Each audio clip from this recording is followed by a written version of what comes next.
que como título lleva lo que cuesta ser ganador de almas. Como ya les decía, lo que cuesta desde un principio, cuesta quiere decir que no está fácil, lo contrario de costarnos, de que tiene un valor significativo, no me refiero en dinero, sino lo que nos cuesta en nuestro esfuerzo. Ya sabemos que tenemos que orar, ya sabemos que tenemos que estar informados y preparados siempre en la palabra y de qué es lo que vamos a llevar y cómo vamos a llevar el mensaje. Pero en esta ocasión nos habla de identificación, ¿verdad? El ganador de almas pues debe de prepararse en cuestión a aquel pecador o aquel grupo de personas que están oyendo cuando tú llevas el mensaje. ¿Qué tipo de personas son? ¿Cómo son? Y nos habla del punto número 1 que se llama identificación. De entrada dices, pues, ¿qué identifico, no? ¿Qué tienes que identificar? Reconocer la identidad de alguien. Por ejemplo, si estás en una cárcel, ¿con quién te vas a identificar? ¿No? ¿O cómo vas a identificar su necesidad? Hay personas que a lo mejor tú puedes decir, vienen muy mal, pero no eres tú quien está obrando, nunca se te olvide que es el Espíritu y que va respaldándote. Entonces tú tienes que identificarte. Nos habla este punto de una labor que cuesta, pero tenemos que tener confianza de saber que lo que estamos llevando es un mensaje que viene de parte de Dios. Entonces, cuando nos identificamos, podemos hacer que el mensaje llegue mejor hasta el corazón de aquellos que nos están escuchando. Para eso es que hay que buscar cómo identificarnos, ¿no? No sé si quedó claro, es chiquito el punto y todos vienen realmente pequeños, esa es la idea, pero si tienen alguna duda, yo mencionaba aquí también, bueno, que tenemos que identificar su personalidad, la calidad que lleva de vida la persona o el grupo de personas a quien compartes y sus necesidades. 3 cosas básicas que tenemos que identificar en aquellos a quienes llevamos el mensaje. ¿Ok? Bueno, y nos habla también, aquí nos habla de una cita que, si gustan, vamos a 2 de Timoteo 2:10. ¿Y quién la puede leer, por favor?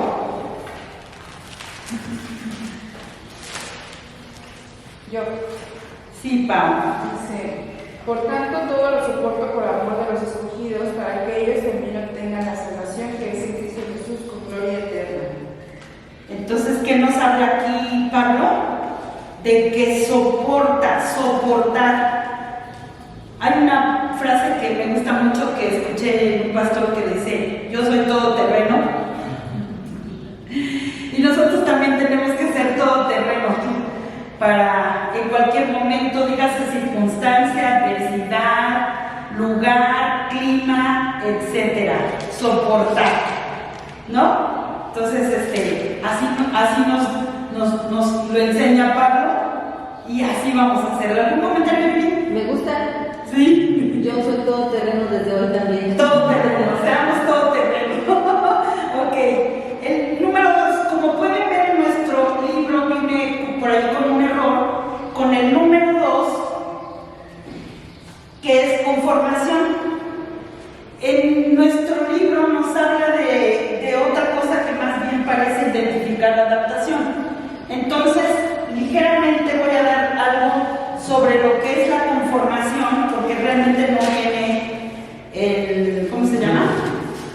No viene en nuestro libro, ¿no? Entonces, la conformación habla de... ¿Alguien puede buscarme lo que es el significado de conformar?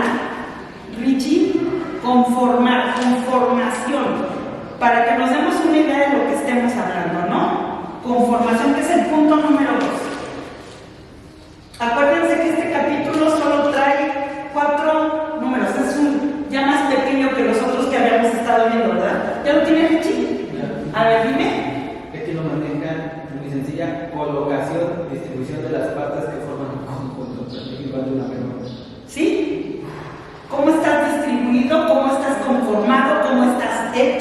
de qué estás hecho, en dónde estás hecho, qué te habla esto, cómo está conformado, dígase, el grupo de personas a quien evangelizas.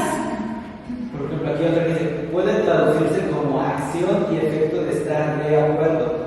También, de estar de acuerdo, ¿ok? Esa es otra de las razones. Entonces, que también identificamos cómo pueden estar ellos de acuerdo o tú de acuerdo con ellos. Ponernos de acuerdo, conformados, ahora sí que en un mismo sentido. ¿Sí? En un mismo sentido. ¿De acuerdo? ¿Tienes algún comentario sobre conformación, Yuri? Me lo dijiste por teléfono. ¿Me lo compartes? De lo que era para ti conformar.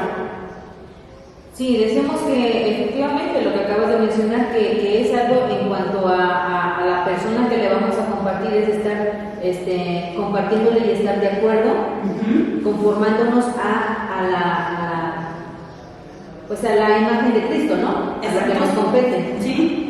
Que es lo que tenemos que compartir y también que lo conozca para que podamos estar en un mismo sentir ¿Sí? las personas. Porque no es en lo material, conformarse no es en lo material, sino en lo emocional, en lo personal. ¿Sí? Y si nos vamos más allá, ¿conforme a qué? Todos ya lo sabemos. En cuanto a la fe. Y conforme a la palabra. ¿A cómo vamos a compartir? Conforme a la palabra, ¿verdad? Y conformaciones puede abarcar muchas cosas más a la hora de estar compartiendo, predicando o evangelizando. Ustedes ya tienen el discernimiento para saber a dónde van, y si no lo saben, investiguen a dónde van. Les comparto mi experiencia de ayer que estuve en el anexo. Nunca había yo estado en un anexo, entonces primero me investigué, me documenté un poco para saber a dónde iba, qué tipo de personas eran, cómo se estaba conformado el lugar, por ejemplo, ¿no? ¿Qué necesidades? ¿Qué necesidades? ¿De qué manera viven? ¿Cuál era su personalidad? Yo dije, ¿con quién voy a hablar, no? Entonces tuve que identificarme un poquito y, como dice nuestro profe Alex, a hablar hasta su lenguaje un poquito, ¿no? Sí, a veces sí tienes que ser un poco más para que te entiendan, no que el espíritu no hable, él habla, así leas tú totalmente la palabra llega, nunca regresa vacía, tal cual. Pero nosotros somos mandados a discipular también, entonces hay que ser a veces, tener esa, ¿cómo se dice?, táctica de poder transmitirlo y llevarlo a aquellos, ¿no? Entonces sí es necesario seguir, y cuando tú ya vas juntando todos los puntos, es necesario seguir los puntos. Cuando los vas juntando y conformando, eso es lo que va haciendo que te permita hacerlo. Pero sí les voy a decir que hay una gran diferencia entre lo que estamos aprendiendo en vivirlo. Y yo los invito a que vayamos y que lo grabemos si quieren, o que allí mismo podemos emplear. Me vino a mí ayer al pensamiento en lo que estaba haciendo, dije, aquí podemos llevar a cabo nuestro proyecto, que es lo que nos piden al final de esta materia. Es que es la práctica, es la teoría y así la práctica. Puede ser, allí que les podemos llevar nuestra manera de evangelizar, no sé qué tengan en mano, alguna carta, algún tríptico, no sé, que tengan ya preparado, pero puede ser, y podemos hablar con nuestras autoridades para que nos den chance de ir y compartir. Y entonces llevar a la práctica todos estos puntos y se plasman más fácilmente, visiblemente, ahora sí, y prácticamente. ¿Y qué dice la palabra?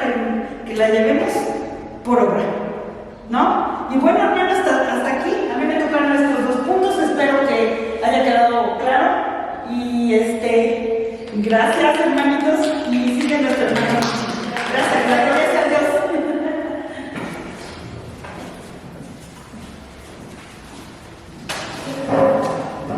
Yo se las voy a mandar. Vamos a continuar del capítulo 9, como dice, lo que cuesta ser un ganador de almas. Ahorita ya tocó unos puntos también de los que vamos a ver de la relación y confrontación, que todo va ligado, ¿no? Si nos recapitulamos a lo que fueron los primeros capítulos, veíamos las características del ganador de almas en cuanto a los hombres y en cuanto a Dios. Yo ahorita voy viendo que este capítulo va más hacia nosotros, el ganador de almas. Los capítulos anteriores vemos que se centran mucho más en lo que son las almas, como lo vemos en el capítulo 7-9, cómo resucitar muertos, ¿sí? ¿No? Que va enfocado a las personas a las cuales nosotros vamos a hablar y la condición en la que ellos se encuentran.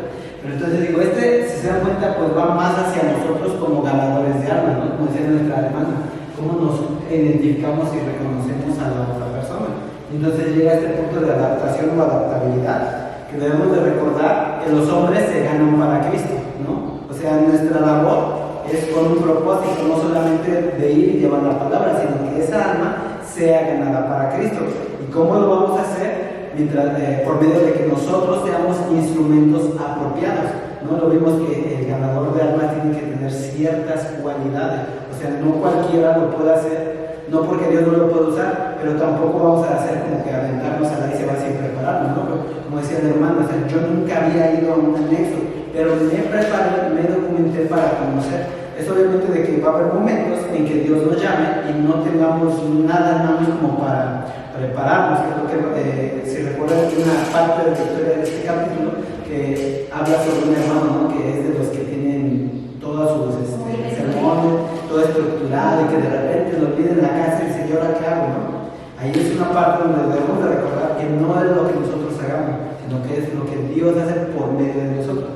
Pero para eso tenemos que ser instrumentos apropiados, o sea, Dios no va a utilizar un vaso sucio, ¿no? O sea, Él nos lava, nos santifica. Entonces, por medio de ser instrumentos, vamos a ver dos cosas. La primera es la empatía.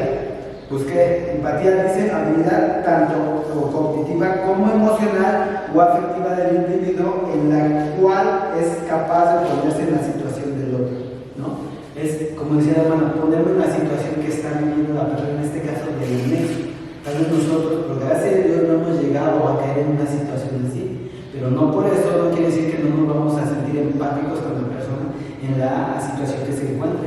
Aquí hay una muy importante, la calidad de vida que lleva la persona. La calidad de vida que lleva muchas veces dentro del anexo es una calidad de vida muy pobre, muy deteriorada. Tengo la chica que trabaja con nosotros, ella llegó a estar en un anexo, pero bueno, en la cárcel, ¿no? Y ella estuvo ahí porque se había casado con uno de los pesados, ¿no? De allá de la colonia. Pero, por ejemplo, la calidad de vida que ella tenía era una calidad de vida buena, porque como su esposo era uno de los pesados, pues adentro se maneja otra mafia. Uno piensa que la viven mal, pero la viven mal si no tienes dinero. Entonces ella, como su esposo era el mero, tenía todo lo que quisiera, tenía tele, tenía celular, o sea, cosas que dices, ¿qué onda? No deberían de tener celular, pero ahí si tú tienes dinero puedes tener lo que tú quieras, ¿no? Entonces tenemos que aprender de esta parte de la calidad de vida, ¿sí? Las necesidades que tienen, ¿no? Obviamente sabemos que la necesidad más grande de un hombre y de una mujer es Cristo, ¿no? Pero no tenemos que obviar esas necesidades físicas o materiales que tienen, ¿no? Hay personas, por ejemplo, me decían, si tú tienes dinero, puedes tener tus artículos de limpieza personal, jabón, cepillo, entonces si no tienes que trabajar, buscar la manera de generar un ingreso para poder tener estas cosas. Y tal vez si uno llega directamente compartiendo de que Cristo es tu refugio y todo, que sabemos que es verdad, pero veamos sus necesidades físicas o materiales, muchas veces esa persona no nos va a hacer caso, porque le estamos hablando del amor de Cristo, pero no le estamos demostrando el amor de Cristo, ¿no? O por ejemplo, que veía que llegaban a la parte de las despensas. Yo le puedo decir a mi hermano, es que Dios te va a proveer de la comida para esta semana, y yo no le apoyo, ¿no? Dándole tal vez algo para que pues, se sustente, pues va a decir, tú me hablas del amor de Cristo, pero no me lo haces. No somos empáticos a la necesidad. Por eso es que nosotros debiéramos de ser empáticos ante estas necesidades o ver la calidad de vida, ¿no? Y por medio de eso nos vamos haciendo instrumentos apropiados. Y decía, conviene unas frases que vienen ahí en el libro. El Evangelio es la llave, ¿no? La empatía es la llave ardiente del Evangelio que abre la cerradura del corazón, ¿no? Entonces, si nosotros no somos empáticos con los demás, difícilmente vamos a poder entrar a ese corazón y dejar ahí el Evangelio, ¿no? Porque va a estar en una puerta cerrada. Y la segunda manera en que nosotros podemos ser instrumentos apropiados es tener adaptabilidad, que es lo que se relaciona con el 3. Por definición, es la capacidad de modificar el comportamiento y adaptarse a diferentes situaciones y personas de forma rápida y adecuada. Como decía nuestra hermana, ¿no? O sea, ver la manera, no vamos a llegar, ahorita lo vamos a ver hablando de una manera, es que tú eres pecador y el pecado del griego significa esto, tienes que hacer esto y esto. No vamos a ser técnicos en esas palabras que muchas veces ni siquiera nosotros conocemos, solamente las escuchamos. O sea, tenemos que adaptarnos a la situación en la que estamos para llegar a las personas a Cristo. Y por ejemplo, en la Biblia del diario vivir, venía esta manera, esta parte, que debemos de encontrar algo común con la persona. Sabemos que no tenemos nada en común en el sentido de que él está encarcelado y yo estoy libre, pero fuera de eso podemos encontrar cosas en común, algún gusto, sabes que a ti te gusta leer, a mí también, ¿no? Y por ahí buscar algo en común en la persona, evitar esa actitud de santurrón o de santo, que yo vengo aquí y te vengo a predicar a ti, tú eres un pecador y estás aquí porque eres malo, ¿no? O sea, tú estás aquí porque cometiste algún delito en contra de la ley y son las consecuencias, pero fuera de eso la diferencia entre tú y yo es de que yo tengo a Cristo y tú no. Fuera de eso somos lo mismo, ¿no? Delante de Dios, si Él viniera y nos juzgara, la única diferencia que va a haber entre Él y yo es que yo tengo a Cristo y Él no. Pero el común, ¿no? También es que somos pecadores. Exactamente. Ambas partes. Ambos, puede decir, es que tú vienes y me juzgas, dices que soy pecador. Oye, pero ¿qué crees? Yo también soy pecador, pero soy un pecador redimido, ¿no? Y entonces ahí es donde dices, tú también puedes llegar a ser un pecador redimido. Otro, procurar que los demás se sientan aceptados y no condenados. ¿Cuántas veces podríamos decir, eres un pecador y te vas a ir al infierno? Ay, ¿qué pasó? Pues, ¿quién eres tú para decir eso o juzgarme, no? Sino que ellos se sientan aceptados, que no los juzgamos, que sí cometieron delitos y están cumpliendo su condena, las consecuencias. Eso no quiere decir que los vamos a hacer menos que nosotros, porque tampoco podemos pararnos y decir, yo soy más que tú delante de Dios, porque como dice la hermana, ambos somos pecadores y delante de Dios uno vale más y uno vale menos, pero cuando venimos a Cristo los dos valemos igual, ¿no? Y dice, debemos ser sensibles a sus necesidades, yo lo digo, ¿no? O sea, hay veces que llegamos y el evangelio, que sabemos que el evangelio es suficiente para cualquier persona, pero no tenemos que obviar las necesidades. Muchas veces nos vamos directo a decir, mi labor es ganar un alma, voy y comparto el evangelio y me olvido de la persona, ¿no? Como lo hemos visto, o sea, tenemos que preocuparnos por la persona, decía Spurgeon, hasta el punto que lloremos por ella, ¿no? Que nos duela ver su condición de muerte espiritual. Pero a veces, yo lo he hecho, algunas veces yo digo, es día del evangelismo, hoy, folleto, Cristo te ama, vaya. Y no me interesa, ¿no? La necesidad de la persona, simplemente cumplir con algo que se me mandó a hacer y no es así, ¿no? O sea, el evangelismo no es solamente una obligación, debe de ser un deseo, una pasión de ganar almas para Cristo. Y por último dice buscar el momento adecuado para presentar el evangelio. O sea, hay momentos donde vemos que la persona se abre a nosotros y no podemos cortarla, así como que se está expresando, hay que permitir para escuchar, entender, conocernos, ver cómo nos podemos identificar y vemos conocer a la persona, ¿no? Su identidad, qué es lo que le está quejando, porque a lo mejor a nosotros nos puede estar contando muchas cosas, pero a lo mejor el problema es algo en específico de lo que nos cuenta, no vemos el tipo de personalidad que tiene y vemos el momento adecuado de decir, por aquí, ¿no? En esta situación yo les presento el evangelio, ¿no? No hay que apresurarnos a nada más ir y compartir. También nos decía en el libro que debemos de ¿qué? Orar, tener todo en oración en todo momento. Entonces son dos puntos que podemos entender que para ganar almas para Cristo tenemos que ser instrumentos apropiados. ¿Cómo lo vamos a hacer? Siendo empáticos y adaptándonos a la situación. Entonces podemos decir ejemplos ahí nos dan, lo decía el hermano, ¿no? Que hay hermanos que hacen como que saben mucho y dicen, y hablan, nos ponen unos ejemplos ahí, hermanos que son delicados y refinados. Ay, ¿cómo voy yo a la Alexa? Está bien feo ese lugar, las personas bien feas y salvajes, están pensando, porque hay hermanos así, que son como medio nice, ¿no? Que yo no me voy a parar ahí o no me voy a predicar allá, no hay que recibir, me voy a pasar. Es la realidad que la iglesia del Señor, en la viña del Señor hay de todo, ¿no? Pero muchas veces, por ejemplo, aquí podemos decir, unos son delicados y refinados para ir a una mesa, porque en ese lugar van a encontrar inconversos que son toscos e ignorantes. Vemos, ¿no? A lo mejor además algunos así, con tatuajes, mal encarados, y a veces a pantalla, ¿no? Así como que te Y también sabemos que muchas veces ese tipo de personas no solamente académicamente son ignorantes, sino espiritualmente. Y muchas veces cuando una persona no ha sido educada, la forma de hablar y de expresar puede llegar a ser muy vulgar. Y eso a veces incomoda.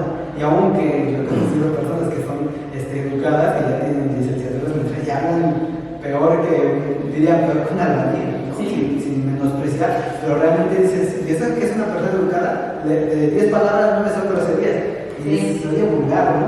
Pero entonces tenemos que adaptarnos a esta situación, ¿no? Donde estemos, tenemos que conformarnos, como decía la hermana, a donde estemos, con quien estemos.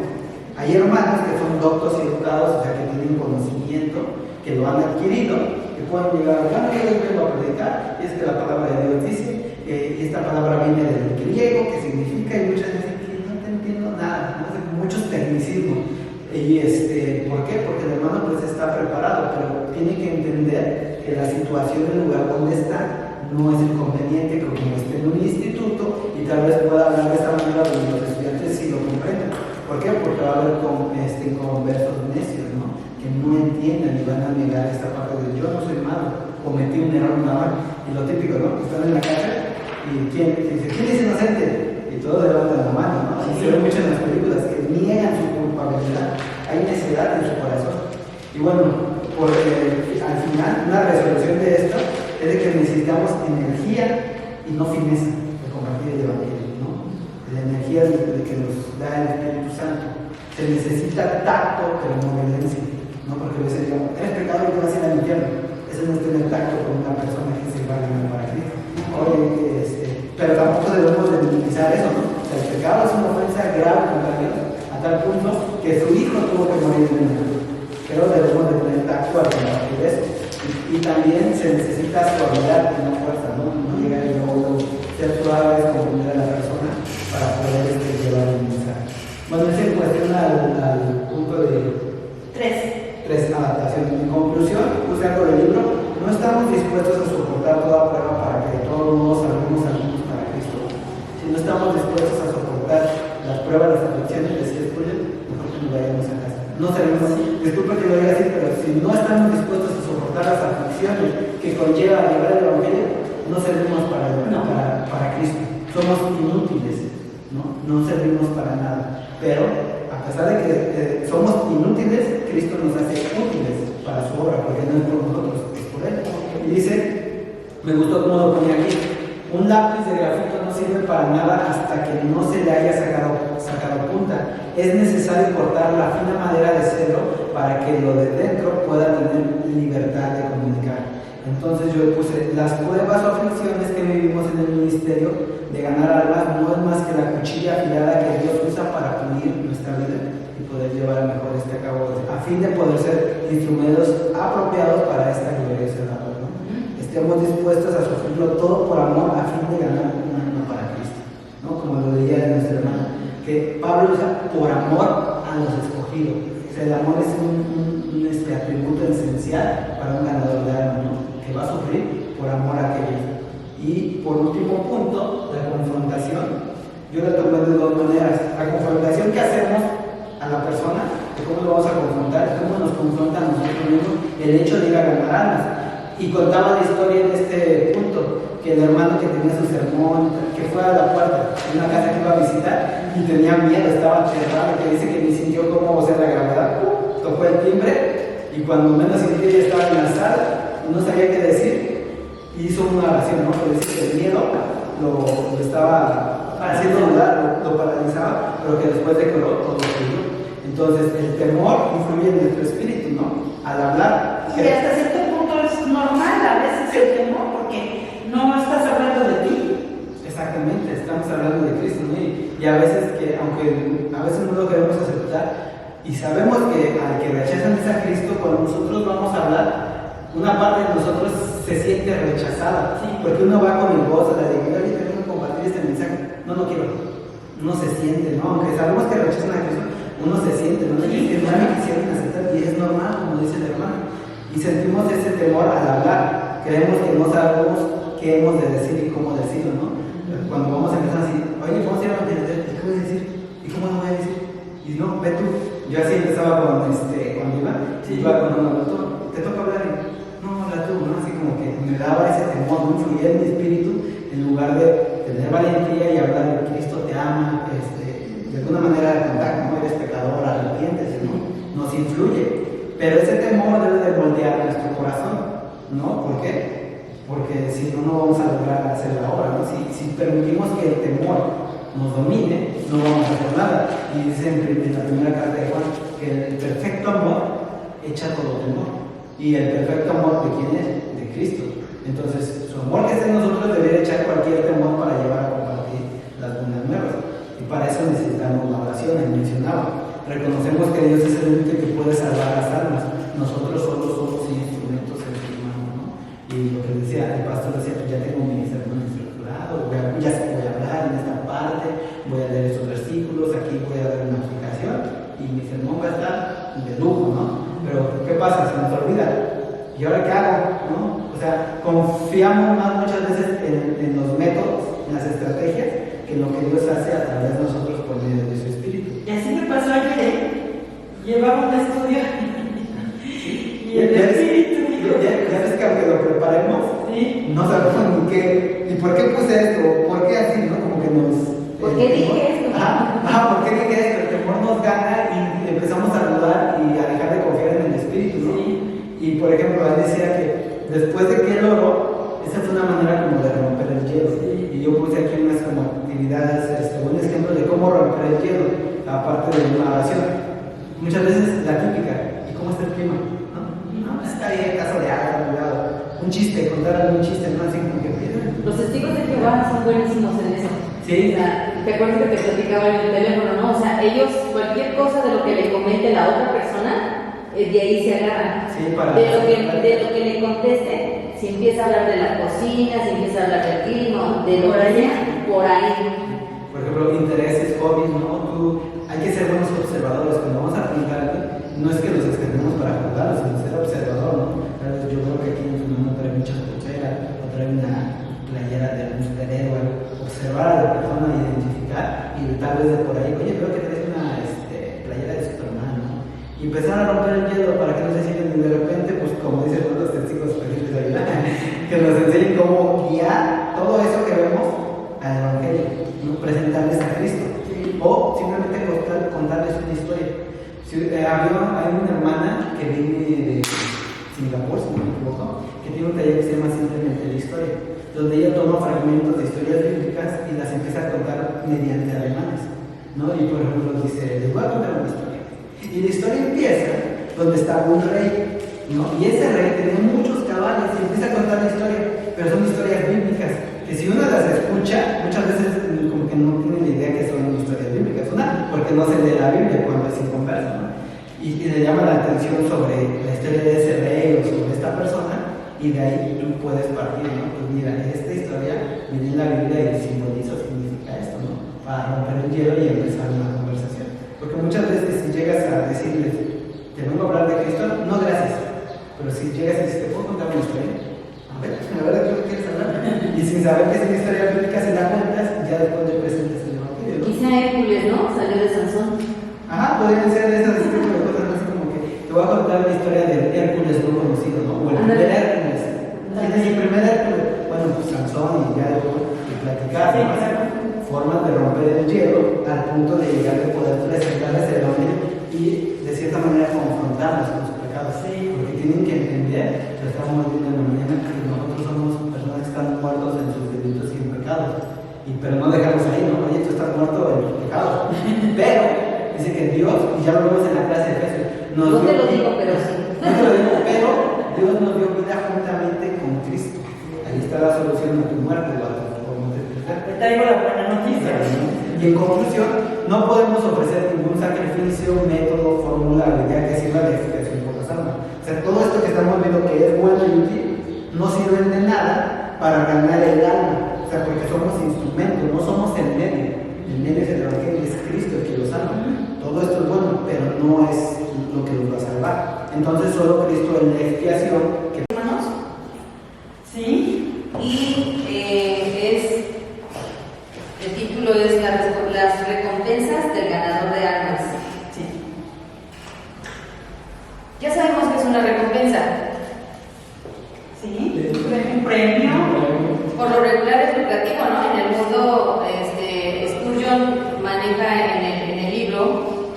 que las recompensas, por ejemplo, más que nada se dan cuando alguien, ¿no?, quiere atrapar al ladrón, al asesino, y dice, pues tanto, ¿no? Si me das información te doy, no sé, 10,000 pesos. Y por lo regular, pues es de dinero, ¿no? Pero nos enfocamos en lo de nosotros. ¿Y cuáles serían las recompensas? Aquí en el capítulo nos maneja como primer punto, hermanos, el privilegio de servir a Dios. Ese es el primer punto. Y bueno, entendemos que en este ministerio de ganar almas le debemos entrar con todo, ¿sí? Con todos los puntos ya mencionados con anterioridad. ¿Se acuerdan que les dije que iba a ver examen? ¿Cuáles son? Por ejemplo, fervor, humildad, instruidos en la palabra, con manos limpias, en oración, con equipo en la iglesia. O sea, no podemos trabajar solos, sino que es en equipo con nuestros líderes de la iglesia, haciéndonos, dice, de todo por todos, ¿sí? Y bueno, si gana o no esa alma, nosotros tenemos que cumplir con ese requisito, ¿sí? Con ese mandamiento, ¿sí? Viene en Mateo 28. Exacto, muy bien, hermanos. Nosotros debemos de compartir el evangelio porque a eso fuimos llamados. Aunque las almas persistan, dice Spurgeon, en la incredulidad, aunque todos nos desprecien, aunque se burlen, aunque nos rechacen, aún así, dice, por lo menos lo intentamos, ¿no? Y esa es la consigna. Salga lo que salga, nosotros tenemos que cumplir con a lo que fuimos llamados. Y pues, si Cristo fue rechazado, en Mateo 23:37 dice, ¿cuántas veces, dice el Señor, dice, cuántas veces quise juntarlos, cuántas veces quise reunirlos como la gallina a los pollitos? Dice, entonces nosotros pues no esperemos mejores cosas, ¿no? Si al Señor, siendo el Señor, le hicieron eso, lo despreciaron, pues nosotros pues esperemos algo igual o peor, ¿no? Pero ahora, enfoquémonos en el ministerio de nosotros. No tuvimos éxito, supongamos. ¿Por qué? ¿Cuál fue la razón? Dice nuestro libro, dice Spurgeon, que quizá debemos examinar ese motivo, la razón, con qué ánimo lo compartimos, si nos faltó a lo mejor estar más tiempo en oración, el trabajo, lo que compartimos. O sea, no debemos desanimarnos, sino comenzar de nuevo, ¿no? Quizá a lo mejor examinarnos, ¿no? A ver, ¿y por qué no? Pero también dice que puede que no haya éxito aunque estemos haciéndolo todo bien. Claro, sabemos que la obra no es de nosotros exponemos, ¿sí? Pero la obra dice es del Espíritu Santo, ¿sí? Que nos va a guiar en todo momento. Y bueno, no darnos por vencidos, ¿no? Tal vez haya que proceder con más sabiduría, con más fe, con más humildad y con más poder del Espíritu Santo. Y pues Spurgeon menciona que si la nube, dice, no llega a producir lluvia, cuando menos habrá velado el fiero calor del sol. No todo está perdido, aunque no se logre el propósito. Dios ve el corazón y nuestras intenciones, y menciona al rey David cuando quiso construirle el templo, ¿no? Dijo, bueno, es que lo tuviste en el corazón, ¿no? La intención es buena. Esa es la intención, ¿no? Ese es el corazón que él ve en nosotros al querer tener la buena intención de querer ir a hablarle a aquella persona y dices, híjole, pues me da miedo de todo lo que hablaba ya el hermano, ¿no? Sí, tengo que enfrentarme a esos nervios, como yo ahorita que estoy al frente, que tengo que estar dominando, gracias a Dios. También así a la persona, ¿no? Porque no sabe cómo le van a contestar a uno, ¿no? Pero dice Dios que nosotros vayamos. Y ya la obra es la que va a hacer Dios, entendiendo la persona, el movimiento del Espíritu Santo. Bueno, entonces nosotros nada más somos instrumentos. Dice, cuando nos esforzamos en llevar a los hombres a Dios, nos dedicamos a una actividad mucho más provechosa que la del pescador de perlas o la del buscador de diamantes. Ninguna profesión humana puede compararse con la de ganar almas, ¿sí? Entonces, en la clase de liderazgo ya hablábamos de las diferentes profesiones, ¿no? La secular, secular, las recompensas que tenemos de la profesión secular y de la profesión de nosotros como cristianos y de los resultados, ¿no? ¿Qué decíamos? Las recompensas en el mundo es dinero, reconocimientos, nivel de jerarquía, fama, ¿no? Y la de nosotros, Hebreos 10:23. Yo se los leo. Dice Hebreos 10:23, mantengamos firme la profesión de nuestra esperanza sin vacilar. Dice, firme la profesión de nuestra esperanza sin vacilar. O sea, no tengamos en poco nuestra profesión, porque de verdad que es muy importante, ¿no? Porque fiel es aquel que prometió. ¿Qué prometió? Nuestra vida celestial junto a él. Entonces, pues las profesiones seculares no nos van a dar este gozo y esta vida, ¿no? Y bueno,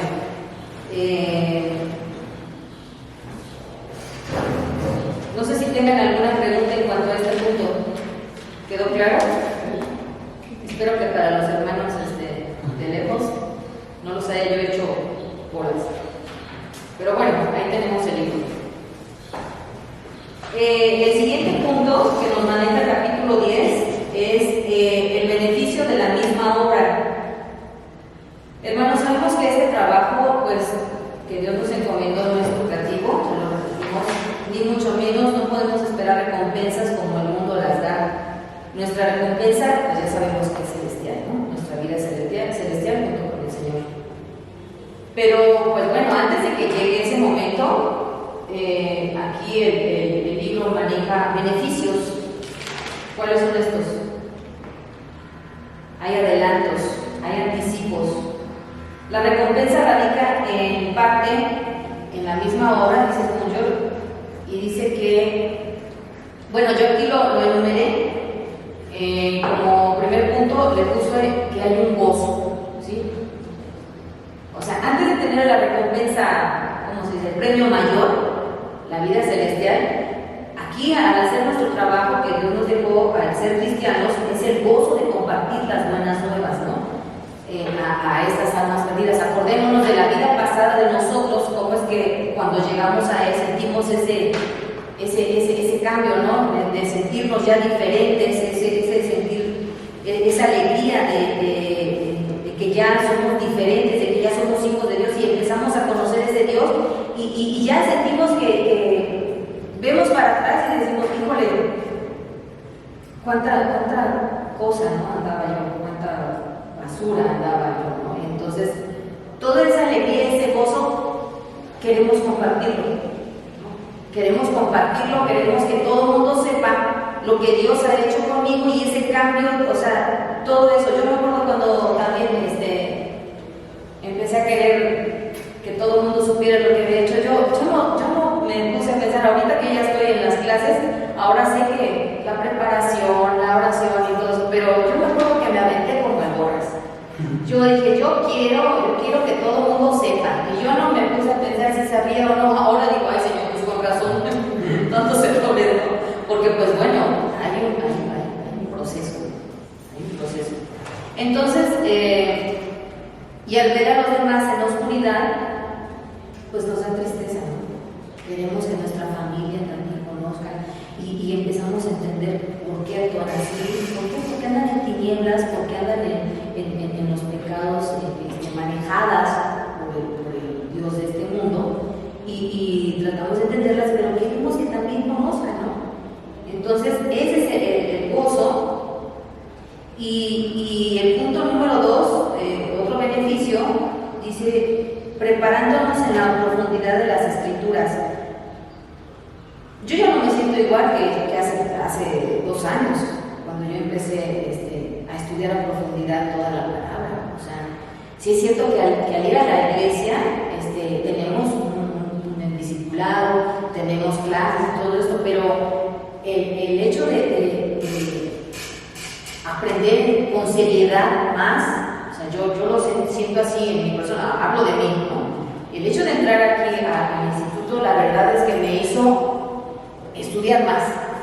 Entonces, cuando uno profundiza en la verdad que hay muchísimo entendimiento, muchísimo comprensión de la palabra y mucho más fe. O sea, crece la fe, crece el amor a nuestro Dios, crece la comprensión a los demás. O sea, son unas riquezas tremendas, ¿no? ¿Y todo por qué? Porque tenemos que tener una preparación para poder ir a cumplir ese mandato, porque Dios no nos quiere ignorantes, ¿no? Quiere que sepamos, a pesar de que la obra sabemos que no es de nosotros, sabemos que es del Espíritu Santo, sabemos que es de Cristo porque tenemos que ir a hablar de él, sabemos que no es nada nuestro, pero sí tenemos que prepararnos y Dios dice que tenemos que profundizar en las Escrituras, ¿no? Entonces, eso nos da beneficios. Antes de ir a compartírselo, a nosotros ya nos benefició, a nosotros ya nos hizo ya el beneficio, ¿no? ¿Alguna duda? No. Bien.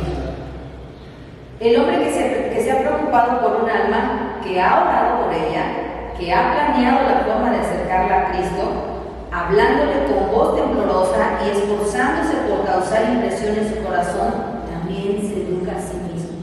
¿Sí? Es lo que decía. Antes de ir a hablarlo allá, tiene que haber hecho efecto en mí. Debe de haberme educado a mí. Entonces, dice, ese es el beneficio también, de que nos redarguye a nosotros y es lo que vamos a compartir. Entonces dice, si nos educamos a nosotros mismos con todo ese esfuerzo, también se encuentra un beneficio para nosotros mismos. En el capítulo 3 dice que debemos ser instruidos y no ignorantes de la palabra, ya lo habíamos visto en el capítulo 3, hablamos de eso. Y bueno, otro beneficio es el aumento en nuestra fe, ¿sí? El ya no ver las cosas tan... Y a lo mejor sí, a lo mejor no, a lo mejor Dios quiere, a lo mejor no. Es una fe ciega, es el aumento de la fe en las promesas de Dios. Ese es el otro beneficio que yo le vi, entendiendo el capítulo. Cuando vemos que Jesús salva a otros y contemplamos la maravillosa transformación que experimenta el rostro del salvado, nuestra propia fe se fortalece. ¿A poco no cuando ves las caritas de estas personas que fuiste ayer, Elisa? ¿Sí sentías bonito ver cuando hablabas y se quedaban con la cara de igual y de que... Me preguntan, ¿regresarás? El ministerio me preguntó, ¿regresarás? Le dije, por volver a ver esas caritas, claro que regreso. Claro. Entonces, ese es otro beneficio de nosotros, ¿no? Porque nos sentimos que de verdad tenemos ya un trabajo, que el fruto está viendo, que somos parte de ese fruto. Somos parte de eso, porque no es de nosotros, pero sí somos parte de nuestro granito de arena, ¿no? Y eso es muy bonito, ver que aquella persona no te ignoró, no te hizo el fuchi, sino que al contrario, en alguna palabra se quedó, ¿no? Yo, por ejemplo, ahorita que compré esta Biblia, esta chica tiene 30 años, es joven, es directora de mi trabajo. Ella tiene maestrías, ya tiene 2 maestrías y está todavía estudiando. Entonces, yo me fui por el lado del conocimiento. Entonces le digo, oye, ¿y ahora qué sigue? ¿No? ¿Ahora qué sigue? Porque pues ya eres maestra, o sea, ya tienes acá el nivel, ¿no? Le dije, y ya no sigues estudiando, porque al rato ya no vas a encontrar a alguien que lo veas así como que para que sea tu esposo, lo vas a querer más alto que tú, entonces pues no. O sea, ahora hay que trabajar ahora con lo interno. Si tú quieres ya tu meta es encontrar ahora un esposo, un novio, de este lado, porque pues del lado secular, pues sí, tienes las herramientas para cumplir con este trabajo. Y de ahí, de esa manera me fui metiéndole y hubo un momento que le dije, ¿tienes Biblia? Me dice, no. Pues mira esto. Entonces ya le he estado compartiendo y pues ya le digo, de ahí me voy a agarrar ahorita y de ahí para que ya... Porque el conocimiento envanece, ya no lo decían nuestros profesores, el conocimiento solamente te envanece y pues ella ahorita está hasta acá, ¿no? Pero de alguna manera también como ser humano, tú sabes que necesitas la otra parte, la parte emocional, ¿no? personalmente. Dios sabe lo que desea su corazón, entonces Dios siempre nos da las herramientas en el momento adecuado. Por ejemplo, no dice nada, una chica muy preparada. Dios nos da las herramientas, por ejemplo, compartir de Pablo, ¿no? Que él en su tiempo era de lo mejor, fariseo, y que a pesar de que él tenía todo eso, lo tuvo por basura por conocer a Cristo, ¿no? O sea, que esa chica, por la voluntad de Dios, se acerque, ¿no? A través de la palabra, para que entienda que todo lo que tiene, que no es malo en sí, no es malo que ella esté preparada, claro, pero que no es más que lo que ustedes le están presentando, ¿no? Sí, claro, pero hasta que empiece a leer la Biblia se va a dar cuenta de que es importante, ¿no? Pero qué bueno que esté empezando con eso, y qué buen ejemplo, hermano, sí lo voy a manejar. Sí se lo voy a manejar porque Pablo era muy letrado. Sí. Muy letrado. Entonces, muy buen ejemplo. Muchas gracias. Sí se lo voy a compartir. No sé si tengan alguna... Todo claro. ¿No? ¿No? Muchas gracias. Gracias. Gracias. Vamos. Yo.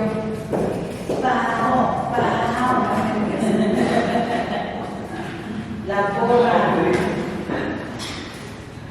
Tu barrio te respalda. Bueno, yo les voy a hablar del tercer punto del capítulo 10, que es otra de las recompensas de las que nos hablaba Yuri, es la gratitud de los convertidos. Aquí yo lo veo en dos sentidos. Bueno, antes que empiece, este libro me ha hecho ver cómo de verdad decimos nosotros amar a nuestro prójimo. Es muy fácil decirlo, ¿verdad? Sí. Pero de verdad sentir ese amor, ese fervor del que nos habla Spurgeon, y que si no pasa nada, que si no tenemos éxito, entonces se convierte en dolor, ¿no? Sí. En ese dolor punzante, agonizante. Entonces, no es cualquier cosa lo que estamos estudiando. Pensamos que es fácil, se oye fácil, ¿no? Evangelizar y predicar es nuestro mandato, es nuestra función, es el ministerio al que fuimos llamados. Pero llevarlo a cabo, o sea, yo me doy cuenta en mí misma, en mi persona, para mí es muy difícil, porque a mí me gana el nervio, la pena, cómo llegar, cómo romper el hielo, como Elisa, ¿no? ¿Qué les digo? ¿Con qué lo despierto? Y bueno, aquí, pues, todo lo que estamos aprendiendo, todo nos sirve, todo nos está sirviendo, porque el liderazgo que tenemos que tomar, todas las herramientas que podemos encontrar en el libro. Y bueno, entonces este libro me está haciendo ver cómo realmente este amor debe de demostrarse, como decía nuestro compañero. O sea, es un amor que se debe de demostrar, es un amor que se debe de sentir, ¿no? Que es un amor que te va a producir gozo o dolor, ¿no? También. Y si no lo tienes, pues o sea, mejor pídeselo al Espíritu Santo. pero dice, si no puedes, si no quieres, mejor haz tu lado. O sea, porque si no, nada más estaríamos estorbando, ¿no? El autor sí es determinante, ¿eh? Sí, exactamente. Entonces, bueno, encontramos, yo lo veo aquí en dos sentidos, Sí. que es una es pues, la recompensa preciosa, lo que es algo precioso, el sentir esa gratitud y ese afecto de los convertidos hacia uno. Yo creo que ustedes todos se acordarán quién les compartió por primera vez, quién los trajo a los pies de Cristo por primera vez. Y yo creo que están eternamente agradecidos, ¿no? Sí, claro. Y a su vez ustedes tienen hijitos espirituales, como decimos, ¿no? Sí. Porque pues de esto se trata, ¿no? De que o sea, a nosotros habíamos compartido y ahora a nosotros nos toca. Y el otro sentido es sobre el gozo que nos da a nosotros, la felicidad de saber que traemos a un alma para Cristo. La felicidad del gozo de saber que arrebatamos un alma del enemigo hacia el Salvador, ¿no? Entonces, nos menciona aquí que es el poder gozar la bienaventuranza. Bienaventuranza es felicidad, es alegría, de saber que hemos llevado un alma a Jesús. Y también me menciona un ejemplo de lo que le sucedió a él al compartirle a 4 señores. Y él estaba pues con ese gozo, con ese amor. Y de pronto estas personas al conocer más, al hacerse más estudiosos, Dios, etcétera, no tienen más que palabras duras para él. Esto que reproduce lo que les decía. Como su amor es tan grande, y debería de ser así de nosotros, de cada uno de nosotros, le produce un dolor, es una herida, es un dolor que es una punzada, ¿no? O sea, le duele, ¿no? Porque dice, ay, pero si yo te traigo el pie de Cristo, ¿por qué me criticas tan feo, no? Si tú, pues, ¿cómo estabas, no? O sea, pero, pues, obviamente, pues, no se lo vamos a decir, ¿verdad? Ahora, Dios tratará, ¿no? Pero, pues, ahí está también nuestra misericordia, ¿no? Por ejemplo, lo que dice, sí, no tenemos que decírselo, o más bien buscar las palabras. Por ejemplo, ahorita que estaba repasando la carta a Filemón, Pablo le dice a Filemón que si Onésimo en algo le debe, que se le arregle a su cuenta, dice, y no por decir que tú te me debes a mí. Y yo cuando le decía, Pablo, tranquilo, no te debes, perdónalo porque tú te me debes a mí, gracias a mí conociste a Cristo. Pero vemos pues que hay maneras, ¿no? Como dices, de llegar a decirle las cosas, pero si no, que Dios sobre ellos. Exacto. Y él menciona aquí justamente, dice, he mencionado esta aguda punzada únicamente para mostrarles cuán dulce es tener alrededor a aquellos que uno mismo ha llevado a salvar, ¿no? A mí, por ejemplo, a nuestra familia nos compartió un familiar de México. Nosotros éramos católicos, nos comparte este familiar, nos empiezan a llevar a la iglesia y nosotros guardamos ese amor muy especial por esta tía, por esta familia que nos compartieron y que hasta hoy en día ellos pues, siguen en pie, ¿no? Siguen siendo cristianos. Entonces, yo creo que para mi tía es una satisfacción muy grande, un gozo, verlos, como dice aquí, esa dulzura de saber que son tus hermanos, que son de los tuyos, ¿no? Yo puse aquí en este punto, una de las cosas más hermosas que sientes es ver el fruto de aquellos a quienes llevaste a los pies de Cristo. Que no es ni para ti, es para ellos y para Cristo, pero tú estás feliz. Sí, estás feliz como una mamá, está feliz Con sus hijos que se portan bien. se portan bien, y aquí nos dice, ¿no? Una mamá, pues ama a sus hijos, ¿no? Sí, Obviamente, ¿no? sí. Pero dice que este gozo todavía es más profundo, esta alegría, esta relación, este lazo que los une todavía es más profundo, Sí. Incondicional. más profundo que el amor de una madre a un hijo, Sí. que es muy grande. ¿Por qué? Porque me gusta, ¿no? Como dice aquí, que es un amor que dura toda la vida. Sí. Toda la vida. Porque aunque en el cielo no sabemos si nos vamos a reconocer, no sabemos cómo va a ser, ¿no? Pero dice aquí menciona aquí un pasaje en Isaías 8:18. He aquí yo y los hijos que me dio Jehová. Entonces es un amor que va a continuar por la eternidad. En el cielo no habrá casamientos, pero la paternidad y la hermandad en Cristo sobrevivirán a este siglo.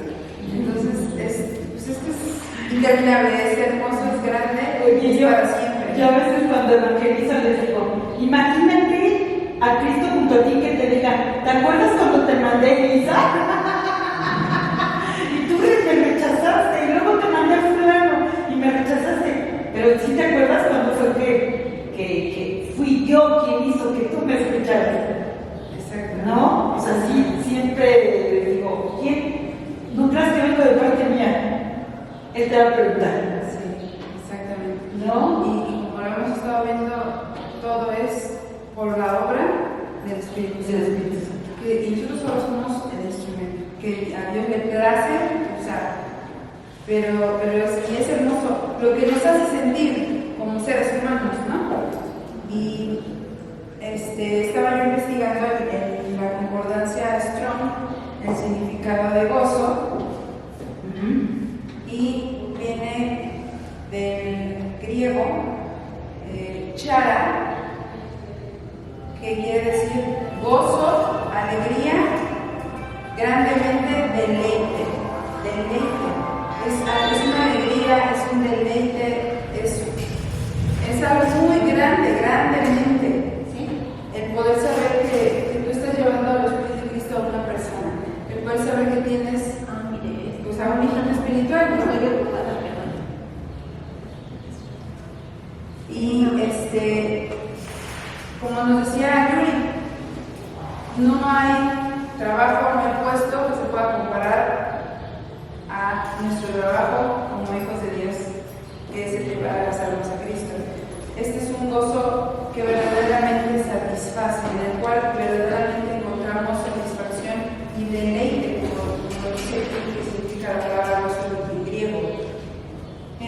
Ni siquiera tener riquezas, tener el conocimiento, porque el conocimiento envanece, ni tener el mejor puesto, ni ser el más, como ahora, influencer. Nada de eso nos va a traer el gozo que podemos experimentar de traer un alma a los pies de Cristo. Ellos monetizan económicamente. Nosotros monetizamos en el cielo. Sí, no, dice hacer tesoros. Monedas celestiales. Tus puntos celestiales. Sí. Y aquí estamos hablando de una cuestión de vida y muerte. Por eso es que es tan fuerte el amor, Urgente. tan doloroso el que no. Sí.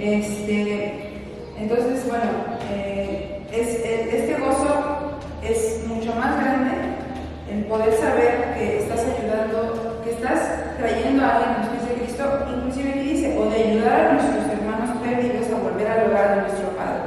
Aquí habla de nuestros hermanos perdidos, o sea, de los que ya son cristianos y a lo mejor se han alejado, ¿no? Y que nosotros también podemos ser ese instrumento para volverlos a traer a los pies de Cristo, ¿no? A su primer amor. Vamos a leer, por favor, si me ayuda, ¿quién me puede ayudar? A leer Lucas 15:7, por favor. Os digo que así habrá más gozo en el cielo por un pecador que se arrepiente que por 99 justos que no necesitan de arrepentimiento. Gracias, señora Lucas, usted lo sabe de memoria muy bien. Ay, Dios. Dijo, sí, yo creo. No, y precisamente ahí nos está hablando la palabra de Dios, de que pues prefiere ir por la oveja perdida de Dios que pues ver a los 99. ¿Por qué? Porque los 99 que se creen justos pues son las personas impías que no quieren escuchar su palabra. Hay un canto que me gusta mucho. Sí, a mí también. Se va por las 99, o sea, deja las 99 y va por mí, ¿no? Sí. Ahora sí me sorprendí. Mira, me dejas así. Pau, cántanos esa alabanza. Tiene amor sin condición Deja las 99. y va por mí. Así es. Sí, es un versículo. Y aquí nos dice que habrá más gozo en el cielo por un pecador que se arrepiente. Gozo, volvemos a la palabra gozo. En la nueva traducción viviente dice alegría. Muy comúnmente decimos hay fiesta en el cielo, ¿no? Sí. Por un alma que se convierte. Entonces me imagino ahí la fiesta del Pachangón, ahí de Los Ángeles. Por No una sabemos alma que se cómo se convierte. las pachangas en el cielo, pero sí sabemos que es pachanga, así que están padres. Se hacen banquete. Sí, banquete, exactamente. Sí, entonces, Dice el libro que el gozo no es de que los ángeles se gocen, No. sino del gozo que hay alrededor del trono donde está Dios. Es el gozo. y que los ángeles disfrutan de ver Eso, ajá, ellos lo disfrutan de ver. disfrutan de contemplar que Dios está así. Yo cuando evangelizo también eso les digo, y en este momento hay gozo en el cielo. Exacto. Dice otra definición de gozo: sentimiento de placer, satisfacción, alegría, regocijo por el disfrute de una cosa o acto que conlleva a ser realizado con buen fin a una meta. La emoción que sientes, ¿no? Sí. Y bueno, para terminar, el gozo que produce la gratitud de las almas convertidas del error de sus caminos, no hay quien lo pueda agotar. No hay quien lo pueda superar. Como nos decía Yuri, que su compañera, ella podrá tener maestrías, doctorados, ser muy letrada, ganar muy bien, porque tiene un muy buen puesto y seguir creciendo económicamente. Pero su alma, su alma. Entonces yo creo que esa vida que me lleva Yuri va a ser de gran bendición. Amén. Y para que ella pueda realmente tener esa satisfacción, en donde, o sea, ese gozo y esa satisfacción que no se puede comparar, que nada puede llenar, que el mejor puesto no puede llenar. Y eso es todo. Amén. Muy bien. Gracias, Lita. Último punto del capítulo 10.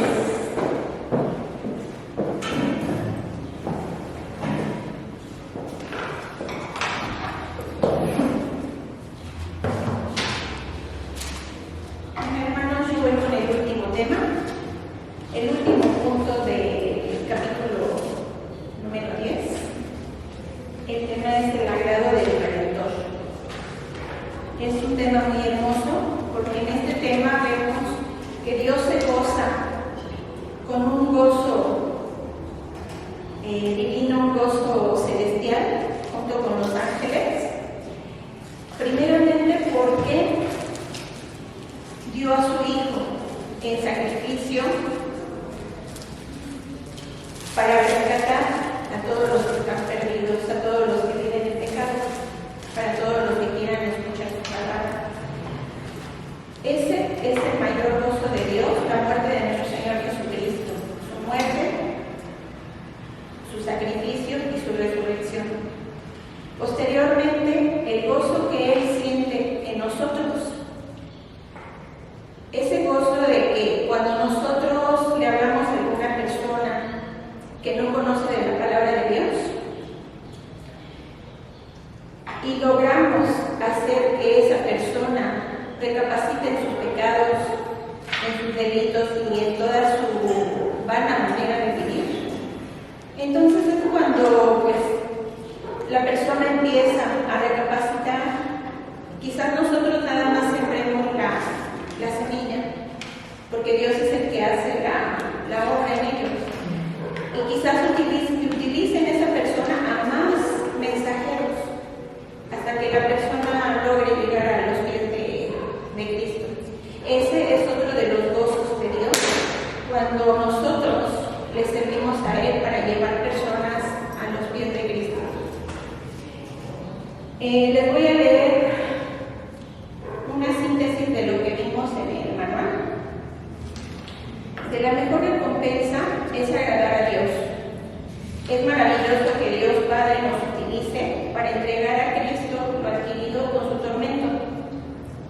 No podemos expresar con palabras lo maravilloso que sería producir una profunda satisfacción en el corazón del amado, al recordar su sacrificio en la cruz, lo que le costó y el dolor que atravesó para poder liberarle del pecado y de sus consecuencias. Cuando se trae un alma a sus pies, es motivo de gozo y alegría, no solo para nosotros, sino que también hay gozo delante de los ángeles de Dios. Dios hace fiesta allá en el cielo, como lo decía Pablo.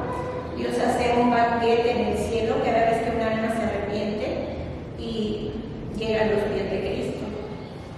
La felicidad infinita de Dios se manifiesta de una forma muy extensa. Nosotros podemos ser instrumentos de Dios eterno para traer a su Hijo pródigo que estaba muerto y vuelve a la vida. Cuando el que estaba perdido es hallado, Dios se regocija en gran manera. Por amor a Jesús, hermano, le ruego que sean pescadores de hombres. Vamos a dar voy a leer el pasaje del Hijo pródigo. Si me quieren acompañar en Lucas 15, 11 al 32.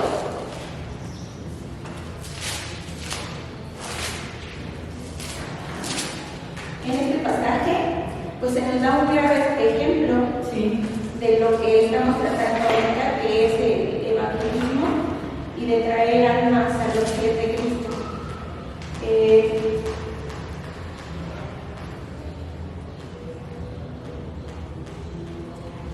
Es la parábola del hijo perdido.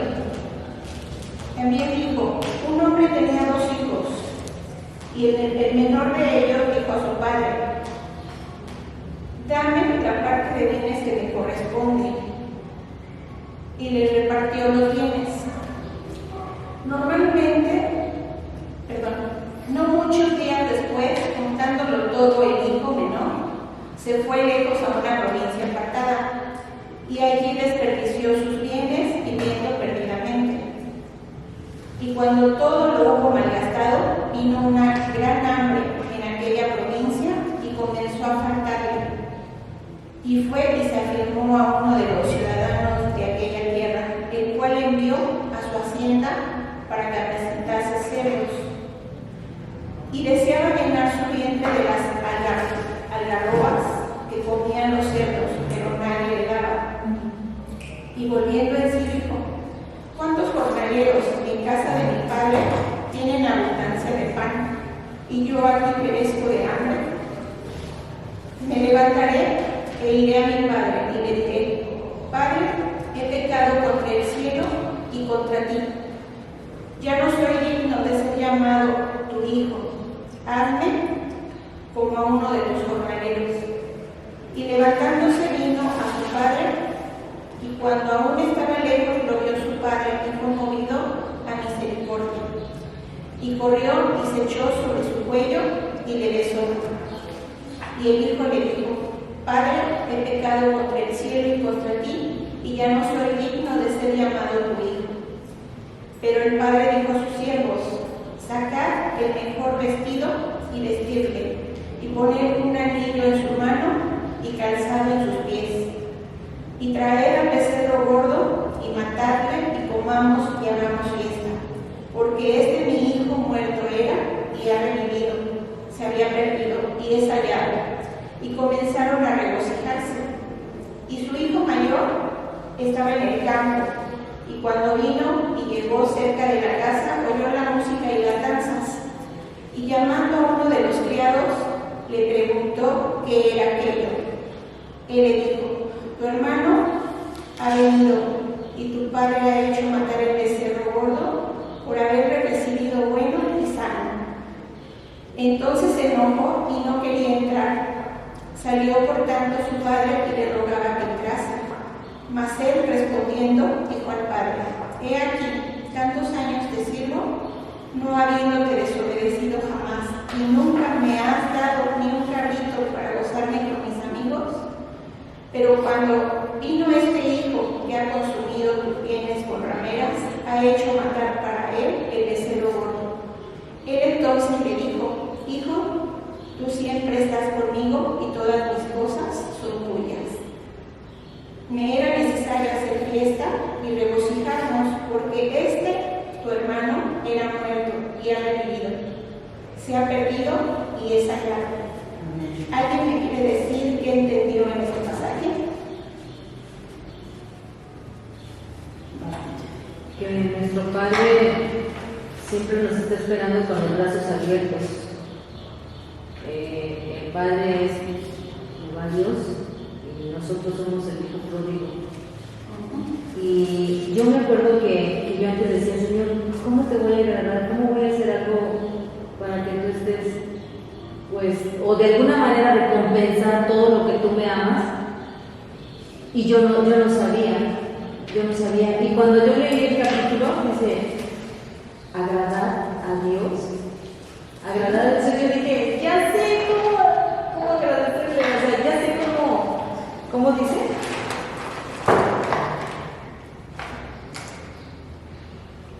Puede alegrar, dice, podemos hacer algo que alegre a Dios, o sea, que lo ponga contento, ¿no? ¿Puedo hablar? Para mí, la parábola me habla de un padre feliz, contento, y eso me habla de Dios mismo, porque esta parábola es transmitida, porque Él nos hablaba a través de parábolas. Ahí nos está diciendo que efectivamente cada vez que regresa alguien que está perdido, le ofrece lo mejor, no tan solo estar, sino que le ofrece lo mejor. Lejos de enojarse, lo recibe con los brazos abiertos. Con los brazos abiertos. Sobre regocijo y gozo. Les voy a dar una pequeña explicación. Aquí hay 4 puntos muy importantes de este. Sí. No, sí, aquí me ha dicho. El primero, capítulo. No pinta, creo. Hay más invitados. Aquí más.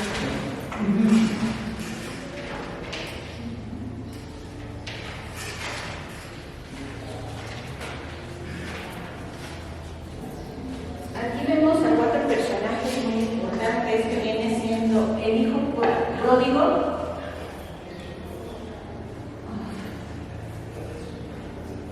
El hijo pródigo.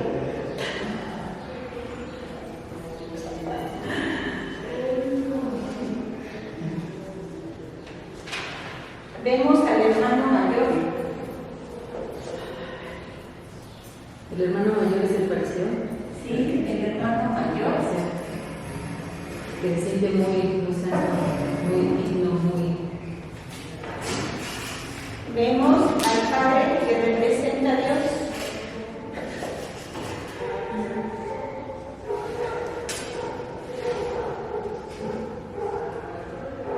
El hijo pródigo a mí.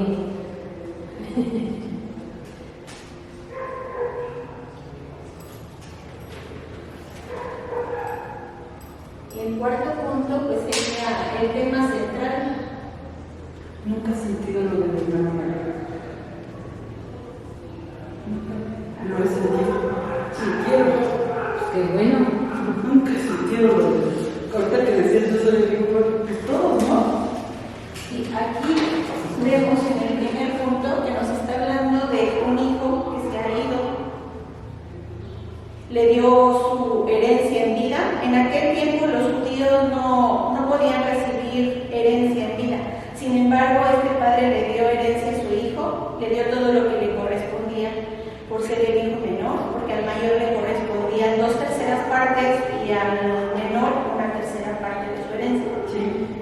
Él se fue e hizo de su vida lo que él quiso, la malgastó, la derrochó, hasta llegar en un momento en que pues él vivió momentos tremendos, angustiosos, hasta tener que buscar alimento de los cerdos. En aquel tiempo a estas personas que trabajaban para limpiar cerdos o a cuidar cerdos, pues era algo muy denigrante, lo peor para un judío, muy humillante. Entonces aquí el hijo pródigo es un ejemplo, nos da un ejemplo de un arrepentimiento total y sincero, porque cuando él sufrió todo lo que estaba pasando, pues se arrepintió y regresó con su padre. El hermano mayor aquí nos está hablando que le reclamó a su padre que porque él estaba dando al hijo ese banquete y todo lo que estaba haciendo por él. Porque ¿qué estaba haciendo por su hijo? Entonces el hermano mayor, al reclamar todo eso aquí, reclamarle a su padre, nos está representando la maldad que había en los fariseos y el prejuicio que ellos tenían y de la indiferencia que había por parte de los fariseos hacia los pecadores que se arrepentían. Porque pues ellos mismos se creían justos dentro de su religiosidad. Los santurrones. Y el Padre nos está representando a Dios que está siempre dispuesto, gozoso y con gusto lo perdonó y esperaba con gran anhelo el regreso de su hijo que se había ido. Que premia, que bendice. El hijo regresa al hogar Que y lo viste con los mejores trajes, le da un anillo. El anillo pues representaba poder en aquel tiempo y el calzado solamente lo utilizaban personas que pues tenían comodidad en aquel tiempo. Y él pues había sido denigrado hasta llegar a estar descalzo, no tener ni alimento. Entonces aquí vemos cómo y de qué manera a veces Dios hace que las personas a través del sufrimiento, a través de problemas, los hacen retornar o llegar a los pies de Él. Hasta que tocamos fondo. Con un arrepentimiento sincero. Y el tema central pues es el gozo que Dios siente y las celebraciones que se desbordan en el cielo, como habíamos dicho hace rato con Pau. serpiente, pues Dios hace fiesta y se goza con los ángeles. Todo este acto nos ilustra que todos los pecadores que desprecian los privilegios por la fe pueden alcanzar, y por la obediencia muchas veces menosprecian la relación personal con Dios para dedicarse a una vida de pecaminosidad, que es lo que la mayoría de la gente hace, no quieren escuchar. Cuando uno les habla del Evangelio, uno les predica, desprecian la palabra de Dios y deciden llevar una vida llena de pecado y de maldad. Bueno, por lo tanto,